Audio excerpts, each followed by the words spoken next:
यो देशको हाई लेभलको गभर्नेन्समा माथि गएका ठुला भनिएकाहरूको व्यवहार, उनीहरूको गतिविधि ठिकठाक छैन। मेयर बन्नलाई 50 लाख 1 करोडको टिकटका कुराहरू आइराखेका छन्। एमपी बन्नलाई केही करोडमा, मालदार मन्त्रालयको लागि त 10औं करोडको चाहिँ डिलिङ हुन्छ भन्ने छ। भनेपछि यो म अलिकति गम्भीरतापूर्वक लिदिनु होला। विभिन्न कुशासनका कुराहरू, पैसा कहाँबाट आउँछन्, पैसाले राजनीतिलाई कस्तो खालको विकृत मलजल गरिरहेको छ भन्ने कुरा त्यहाँ गएर जोडिएको छ। यो 5-5 वर्षमा हुने यो कर्मकाण्डी निर्वाचनलाई नै यही हो लोकतन्त्र भनेर हामीले परिभाषा गरिरहेका छौँ।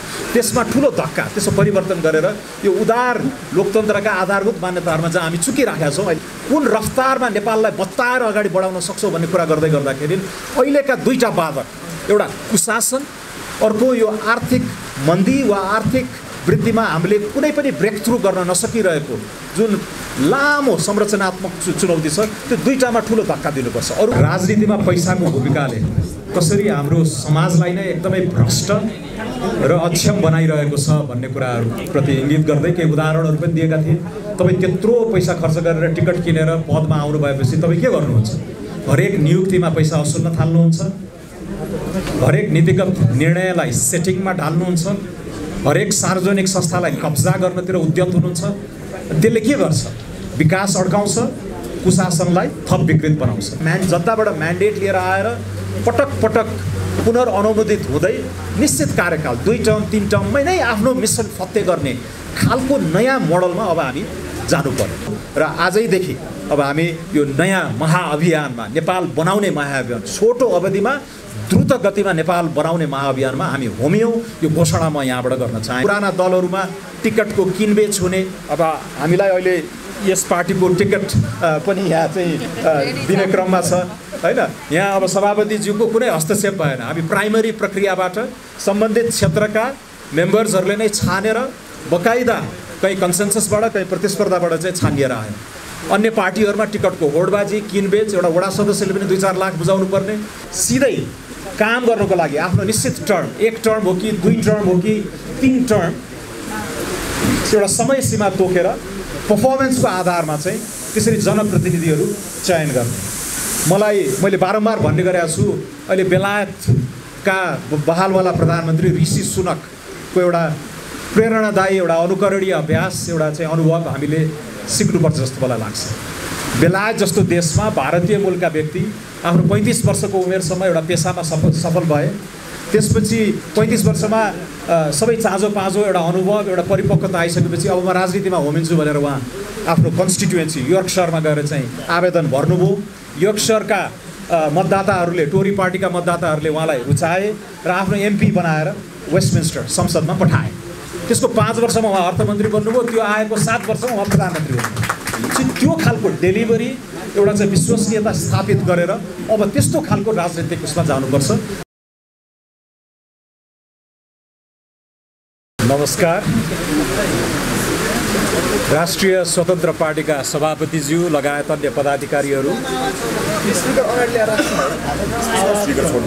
रमेश खरेलज्यू, आदरणीय रमेश खरेलज्यू मेरा मित्र पुराना, र सम्पूर्ण प्रेसका साथीहरू, नेपाल बनाउन अलि ढिलो भइसकेको छ। यो सेन्स अफ अर्जेन्सीले नै हामीलाई अहिले एक किसिमले यो महाअभियानमा चाहिँ होमिने क्रममा हामी यहाँ उपस्थित भएका छौँ।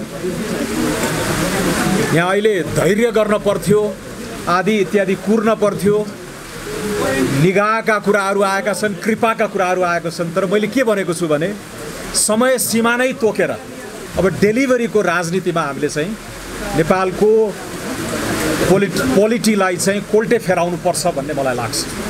म आफै तनहुँ जिल्ला क्षेत्र नम्बर 1 को आसन्न उपनिर्वाचनको आकाङ्क्षी अथवा उम्मेदवारको रूपमा प्रस्तुत भइसकेको छु। सम्माननीय राष्ट्रपतिज्यूले भकेट गर्नुभएको सिटमा उहाँको उत्तराधिकारी भएर जान खोज्दै गर्दा मैले के पनि भन्नुपर्छ भने एक किसिमले यो थ्रेसहोल्ड, यो टिपिङ पोइन्ट चाहिँ यो हाम्रो पोलिटिकल प्याराडाइम शिफ्ट हो जस्तो मलाई लाग्छ। लामो समयसम्म हामी चाहिँ जेल, नेल, व्यवस्था परिवर्तनकै सङ्घर्षमा लाग्यौँ।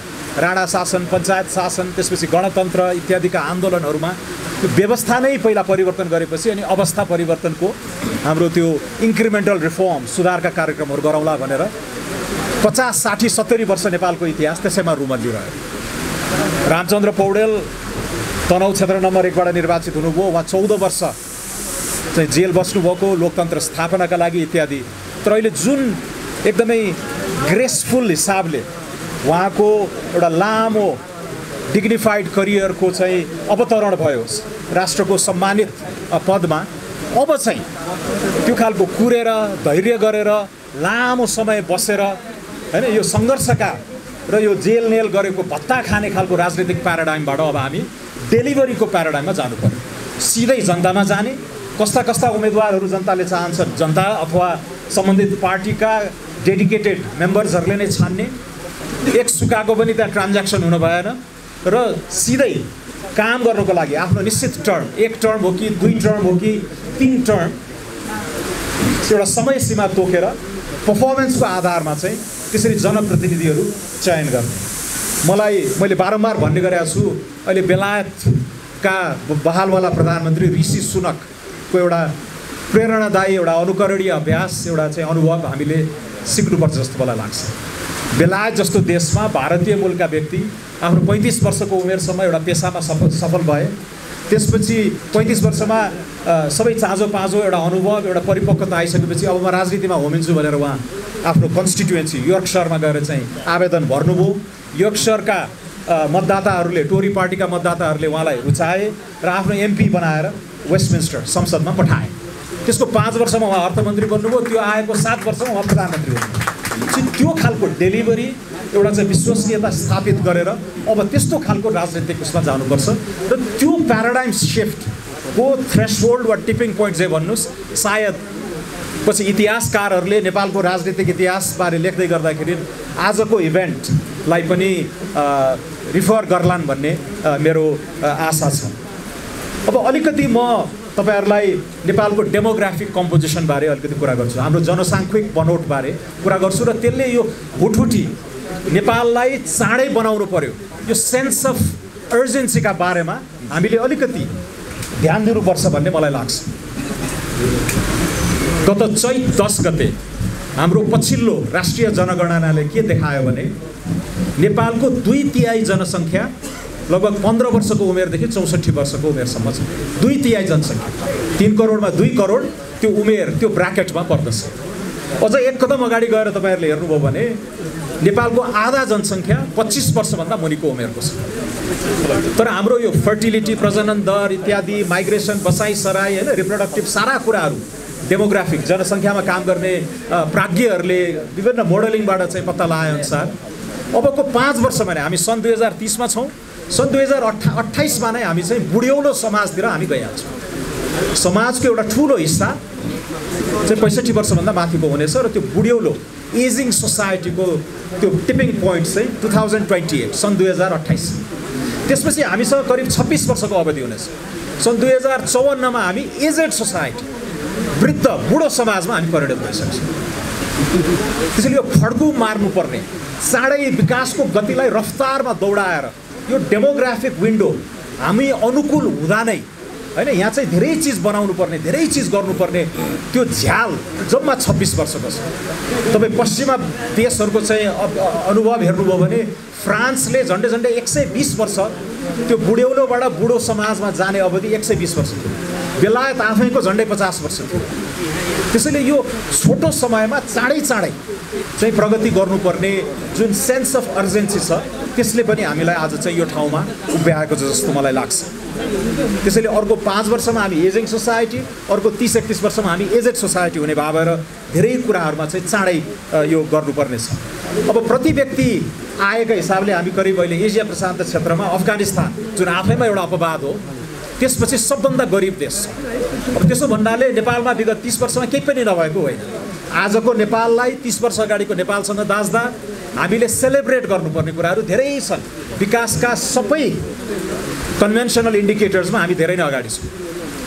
तर नेपाल जस्तै भएका मुलुकहरू विगत 30 वर्षमा अहिले हामीलाई उछिनेर बत्तिएर धेरै माथि गइसकेका छन्।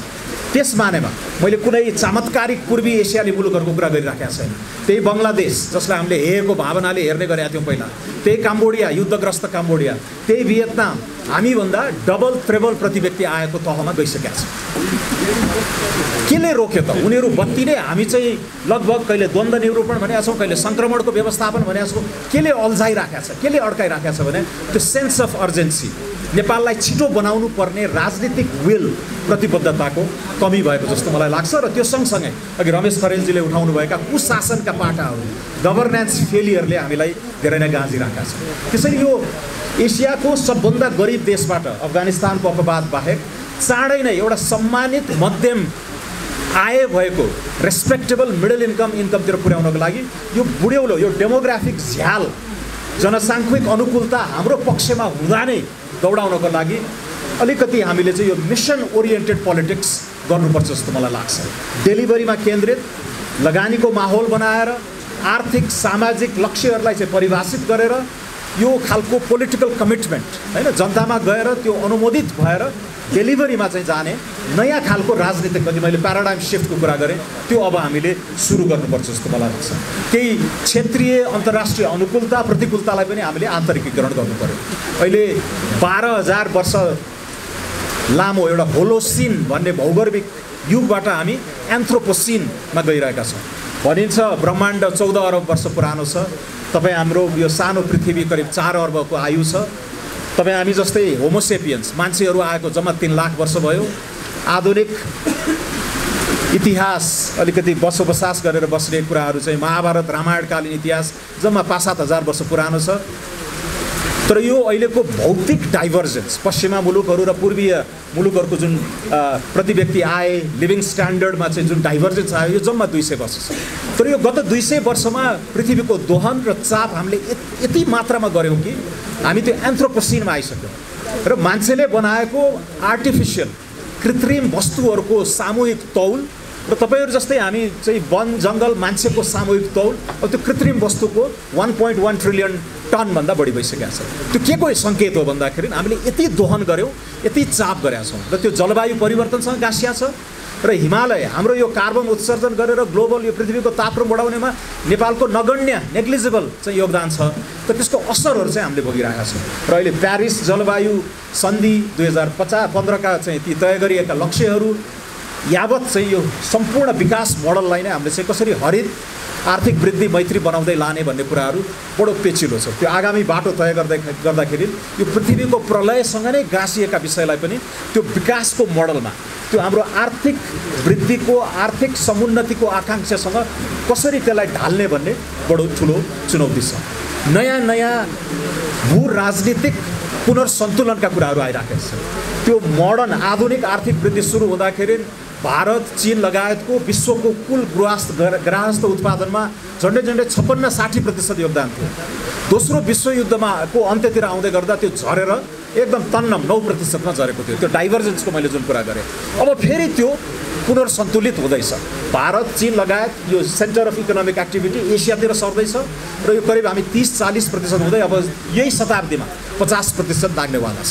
भनेपछि त्यसले ल्याउने चुनौतीहरू, किनकि त्यो आर्थिक वैभव सँगसँगै भूराजनीतिक दबावका कुराहरू, चापका कुराहरू, भूराजनीतिक पक्ष विपक्षका कुराहरू र नेपाल जस्तो सानो देशले कसरी जोगिएर आफ्नो सार्वभौमिकता चाहिँ लाई जोगाउने, तर त्यो सँगसँगै यिनीहरूबाट आर्थिक लाभ कसरी लिने भन्ने मुद्दा पनि असाध्यै पेचिलो छ। त्यो सँगसँगै यो विकासकै क्रममा हाम्रा चाहिँ यो संरचनात्मक रूपान्तरण भन्छौँ, विकास भनेको संरचनात्मक रूपान्तरणको प्रक्रिया हो, त्यो एकदमै अनियमित खालले अगाडि बढिरहेका छन्। सो त्यस्ता चुनौतीहरू आइरहेको छन् र यो सबैलाई त्यो सेन्स अफ अर्जेन्सी, अहिलेका चुनौतीहरू, यो रियलिस्टिकली यो डेमोग्राफिक कम्पोजिसनसँग अनुकूल हुने गरेर हामीले कुन रफ्तारमा नेपाललाई बत्ताएर अगाडि बढाउन सक्छौँ भन्ने कुरा गर्दै गर्दाखेरि अहिलेका दुईटा बाधक, एउटा कुशासन, अर्को यो आर्थिक मन्दी वा आर्थिक वृद्धिमा हामीले कुनै पनि ब्रेक थ्रु गर्न नसकिरहेको जुन लामो संरचनात्मक चुनौती छ, त्यो दुईटामा ठुलो धक्का दिनुपर्छ। अरू कुराहरू यसका सहायक हुन्, हाँगाका रूपमा ती अवयवहरू पनि बिस्तारै प्रकाशित हुँदै जान्छ। अब कुशासनमा पनि हाम्रो यो जुन लोकतान्त्रिक अभ्यास छ, उदार लोकतन्त्र अनुदार लोकतन्त्रका विभिन्न परिभाषाजन्य कुराहरू छन्, म त्यता गइनँ। तर विधिको शासनका कुराहरू, शक्ति पृथकीकरणका कुराहरू, मौलिक हक अधिकारका अभ्यासका कुराहरूमा हामी धेरै नै चुकिराखेका छौँ। यो 5-5 वर्षमा हुने यो कर्मकाण्डी निर्वाचनलाई नै यही हो लोकतन्त्र भनेर हामीले परिभाषा गरिरहेका छौँ।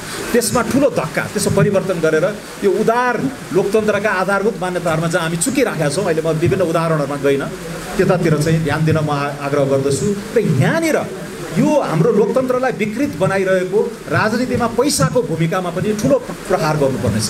विभिन्न कुशासनका कुराहरू, पैसा कहाँबाट आउँछन्, पैसाले राजनीतिलाई कस्तो खालको विकृत मलजल गरिरहेको छ भन्ने कुरा त्यहाँ गएर जोडिएको छ।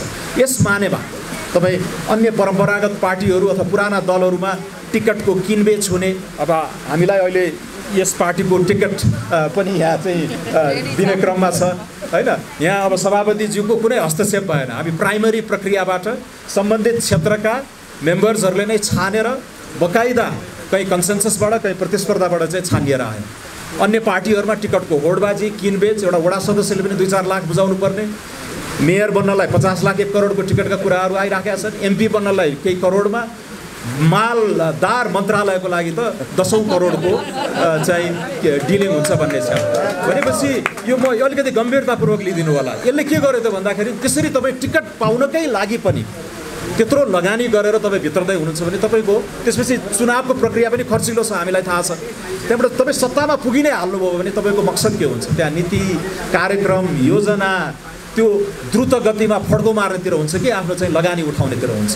त्यसैले यो पैसाको रोलले हाम्रो राजनीतिलाई असाध्यै विकृत बनाइरहेको छ। र त्यसलाई क्लिन अप गर्नको लागि जुन प्राइमरिजको कन्सेप्ट, ल्याटरल एन्ट्रीको कन्सेप्ट, जुन परिवारवादलाई बन्देज गर्ने कुराहरू, यी बाह्य क्षेत्रीय रूपमा र अन्तर्राष्ट्रिय रूपमै गरिएका असल अभ्यासहरूलाई राष्ट्रिय स्वतन्त्र पार्टीले जुन अवलम्बन गरेको छ आफ्नो विधानमा, त्यो मलाई लाग्छ सुशासनको यात्राको पहिलो खुड्किला हो। तपाईँ टिकट नै किनबेच नगरिकन हैन यसरी चाहिँ प्रतिस्पर्धामा गएर डेलिभरीको राजनीति, यो प्याराडाइम सिफ्टको जुन कुरा गरिराखेको छ त्यसको अभ्यास राष्ट्रिय स्वतन्त्र पार्टीले लिएर आएकोलाई यो साँच्चीकै एकदमै रूपान्तरणकारी भ्यू हो जस्तो मलाई लाग्छ। र यसका बारेमा पछि पनि ठेलीका ठेली शोध पत्रहरू वा प्राज्ञिक अनुसन्धानहरू हुन्छन् भन्ने मेरो चाहिँ अनुमान पनि छ। त्यो सँगसँगै अब अघि मैले भनेर म बिस्तारै टुङ्ग्याउँछु पनि, दोस्रो एजेन्डा के हो त? सुशासन सँगसँगै त्यो आर्थिक फड्को, सुशासन पूर्व शर्त भयो हैन। जतिसुकै राम्रा नीति लिएर आए पनि त्यसलाई कुशासनले गाँजेको छ भने त्यो डिरेल हुन्छ, किनकि मकसद नै अन्ततिर चाहिँ गइराखेको हुन्छ।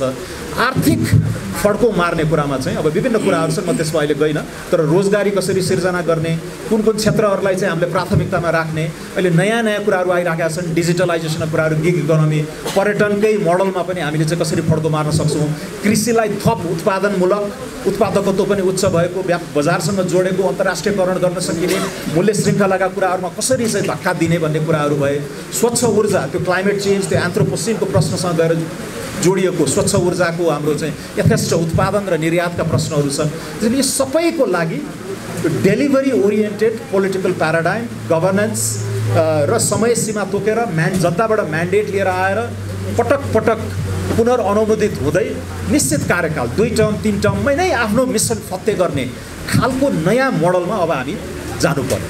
र यसको मैले अघि सम्मान्य राष्ट्रपतिज्यूको रिफर गरेका कारण म उहाँको उत्तराधिकारी बन्नलाई प्रयत्न गर्ने चाहिँ बिन्दुमा भएको हुनाले पनि उहाँ नै हो एउटा सम्मानित यो प्याराडाइम सिफ्टको एउटा चाहिँ टिपिङ पोइन्ट। त्यसैले अब यो नयाँ सिफ्ट गर्दै जाँदाखेरि नयाँ राजनीतिक संस्कार र नयाँ राजनीतिक मोडलमा हामी चाहिँ सङ्क्रमित हुँदै गर्दाखेरि चाहिँ मलाई लाग्छ अब राष्ट्रिय स्वतन्त्र पार्टीले यसै पनि 5-6 महिनामा जुन असाध्यै उल्लेखनीय सफलता हासिल गरेको छ, 20 सिट छ, अब हामी चाहिँ 1 को बदला 3 गरेर चाहिँ होमिएका छौँ। यसमा सम्पूर्ण नेपाली आमा बुवा, दाजुभाइ, दिदीबहिनी, सम्पूर्ण मतदाताहरू अहिले विशेषतः 12-2 मा, चितवन 2 मा र तनहुँ 1 मा जहाँ हामी उम्मेदवारको रूपमा खडा हुन गइरहेका छौँ, यो मिसनलाई, यो लार्जर, यो ठुलो तस्बिरलाई, यो कम्प्रेस गरिएको टाइम पिरियडमा नै नेपाललाई बताएर एउटा सम्मानयोग्य मिडल इन्कम कन्ट्री बनाउने, दिगो विकासका लक्ष्यहरूलाई परिपूर्ति गर्ने, आइरहेका विभिन्न जटिलताहरू, भू राजनीतिक, जलवायुसँग सम्बन्धित अन्य मैले भनिसकेँ र यो अनियमित संरचनात्मक रूपान्तरणका कुराहरू, नयाँ नयाँ प्रविधिका धक्काहरू, टेक्नोलोजीको थ्रस्टका कुराहरूलाई यी सबैलाई व्यवस्थापन गरेर एउटा परिपक्व राजनीतिक अभ्यास विज्ञहरूको सरसल्लाहमा जनताबाट अनुमोदित भएर एउटा नयाँ राजनीतिक युग हामी सुरु गरौँ भन्ने सङ्कल्पसहित म यहाँ उपस्थित भएको छु र साथीहरूको अगाध माया स्नेहका लागि पनि म यहाँ आभार व्यक्त गर्न चाहन्छु। र आजैदेखि अब हामी यो नयाँ महाअभियानमा, नेपाल बनाउने महाअभियान, छोटो अवधिमा द्रुत गतिमा नेपाल बनाउने महाअभियानमा हामी होमियौँ, यो घोषणा म यहाँबाट गर्न चाहेँ। अनि तपाईँले काङ्ग्रेसका सभापति र उहाँको धर्मपत्नी एउटा आरोप लगाउनु भएको छ, एउटा गिरो रहेछ, गिरोले सम्पर्क गरे काङ्ग्रेस पार्टी भन्नुभयो, त्यसको आधार के हो बताइदिनु।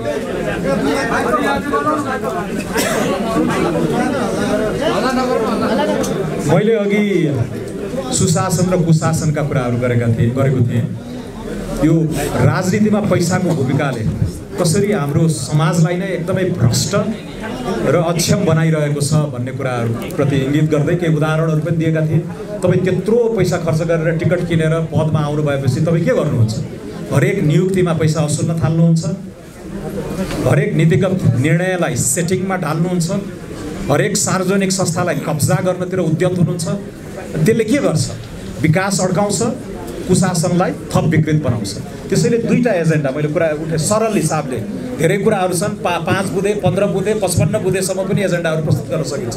तर आजको नेपालका बाधक कुशासन र आर्थिक फड्कोमा नदेखिएको महत्त्वाकांक्षा हैन, यो यसरी नै चल्छ भनेर र आफू वरपरका विभिन्न यी फ्याक्टर्सहरूले जुनले चाहिँ हामीलाई चाँडै गराउनु पर्ने जुन चाप दिइराखेका छन्, त्यताप्रति कम्प्लिट अनभिज्ञता जुन भइराखेको छ, जुन चिर निन्द्रामा एउटा सम्पूर्ण राजनीतिक पुस्ता नै निधाइरहेको छ, त्यसलाई झकझक्याएर घन्टी बजाएर त्यसलाई झकझक्याएर चाहिँ हामीले अगाडि आउनुपर्छ। अर्को टिप्पणीका बारेमा, अर्को प्रश्नको बारेमा मैले त्यति खुलाउन चाहिनँ, आजको फोरममा त्यो छैन, तर त्यो सर्वविदितै छ। हाम्रा नेपालको एउटा भाइब्रेन्ट डेमोक्रेसीको एउटा सूचक चाहिँ हाम्रो मिडिया फ्रिडम पनि हो र मिडिया राम्ररी ठुला हरूका आफ्नै चुनौतीहरू पनि छन्, आफ्नै समस्याहरू पनि छन्, तर बेला बेलामा तिनीहरूले ठुलो पब्लिक ड्युटी दिइरहेका छन् र यो कुशासनका आयामहरूलाई उजागर गर्ने पाटोमा द्याट समथिङ टु सेलिब्रेट। नेपालको लोकतन्त्रको विभिन्न आयामबाट क्रिटिसाइज गरे पनि त्यो एउटा चाहिँ निरन्तर आइराखेका छन्। ठुला अघि मैले भने नियुक्तिका घटनाहरू, सेटिङका कुराहरू, संस्थागत कब्जाका कुराहरू र यो मिडियाले एउटा विश्वसनीय पत्रकारिताको अभ्यासबाट ती कुराहरूको उजागर हुँदै गर्दाखेरि यो तपाईँ हामीले दोहोऱ्याइराख्नै नपर्ने हिसाबले तथ्यकै रूपमा स्थापित भएका वा हाम्रा चाहिँ किचन टेबलहरूमा, हाम्रा क्याफेहरूमा, हाम्रा चाहिँ सार्वजनिक बसहरूमा, चिया पसलहरूमा, चौतारीहरूमा हुने चाहिँ संवादहरूबाट पनि एउटा चाहिँ आकलन गर्न सकिन्छ कि यो देशको हाई लेभलको गभर्नेन्समा माथि गएका ठुला भनिएकाहरूको व्यवहार, उनीहरूको गतिविधि ठिकठाक छैन। त्यसले नै मुलुकलाई अहिले बिरामी अवस्थामा पुर्याएको छ र त्यसलाई झकझक्याएर त्यसलाई ठिक पारेर यो छोटो समयमा नेपाललाई एउटा निश्चित एउटा सम्मानयोग्य, अघि मैले भने फेरि दोहोऱ्याउन आवश्यक भएर भन्छु, रेस्पेक्टेबल मिडल इन्कम कन्ट्री, आँखामा आँखा जुदाएर हाम्रा पियर कन्ट्रीहरूसँग चाहिँ गर्न सकिने, अन्तर्राष्ट्रिय समुदायमा पनि नेपालले गर्यो है प्रगति छोटो समयमा भन्ने जुन मिसन हो त्यसले हामीलाई ड्राइभ गरिराखेको छ। तफसिलमा हामी अहिले जान परेन, तर यहाँको उत्तर मैले त्यसरी प्रमाणित गर्न सक्नुहुन्छ। यस्ता कुराहरू अप्रमाणित कुरा भएन, मान्छेले भने त्यो प्रश्न भने केही भरमा चाहिँ आरोप लगाउन मिल्छ। अख्तियार अनुसन्धान दुरुपयोग आयोगमा भएका कुराहरू हेर्न सक्नुहुन्छ, वार्षिक प्रतिवेदनहरू चाहिँ डाउनलोड गरेर हेर्न सक्नुहुन्छ। अख्तियारले विशेष अदालतमा दर्ता गरेका केसहरूबाट हेर्न सक्नुहुन्छ हैन, त्योबाट पनि इङ्गित गर्नुभएको छ। मैले ठ्याक्कै फलानोले फलानो इत्यादि भनेको छैन, त्यो कल्चर, त्यो संस्कारलाई इङ्गित गरेको छ। त्यो छर्लङ्ग भएका कुराहरूलाई फेरि हामीले धेरै प्राविधिक परिभाषाका हिसाबले ढाकछोप गर्ने दुस्साहस पनि नगरौँ भन्ने मेरो आग्रह छ।